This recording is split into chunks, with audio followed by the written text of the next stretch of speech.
Hi everybody, how you doing? This is Tracing Roots and Telling Tales Tuesdays, Genealogy with Donna, and this is episode 48. I just came in from outside shoveling. We got about a foot of snow overnight.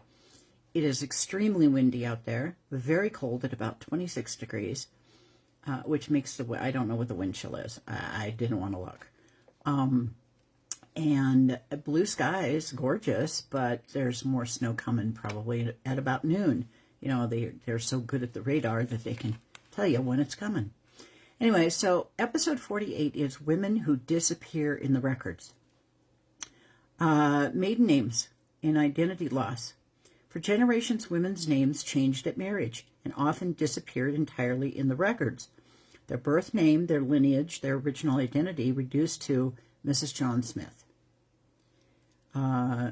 Losing a name often meant losing a paper trail, and any of you genealogists out there know that. Well, I always knew her as Jeannie Bales. She was married to Jim. Well, what was her maiden name? Didn't seem important. She was Jim's wife. Okay, great. Women often appear only through men. Many records list women only as wife of, daughter of, widow of, etc. They exist in relation to someone else, rarely as the headline. That makes tracking them down harder, but not impossible. I was 24, 25, and I joined the Women's Club of Whittier, and I did that so that I could be a mentor to my sister's sorority that was sponsored through the Women's Club. And when I got the directory, I was listed by my husband's name. And at the end of all the information that they gave you in this directory, like a phone book, at the end, in parentheses, was my name, Donna. And I was 24, 25, I can't remember, 74, 75.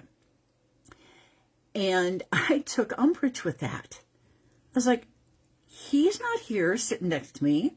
He's not coming to the events. He's not participating in any way.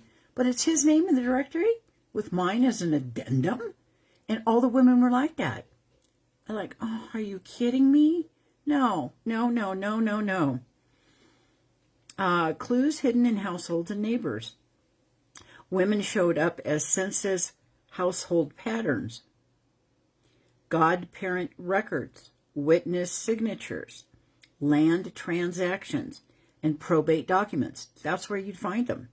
Sometimes the key isn't the woman's name, it's who stood next to her. Reclaiming women's stories through context. If records don't speak loudly, context does. What was happening in her town? What laws affected women at the time? Remember, we didn't get the vote until 1921, I believe it was. And what daily work filled her life?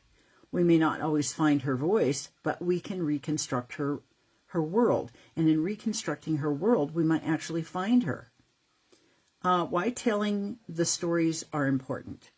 When we reclaim women's stories, we restore balance to the historical narrative, honor the resilience that built our families, give future generations a fuller truth. Real talk, we didn't get here without them. And because they are half of our history, we can't make them invisible. We can't keep them invisible. We have to find them, and we have to identify them. Anyway, if you need any help in doing that, let me know. I'll see what I can do to help you. Otherwise, I hope you have a wonderful week. We're expecting more snow all the way through Friday morning. So I'll be shoveling for a bit this week. Take care. Have a wonderful week. And I'll see you next Tuesday. Bye-bye.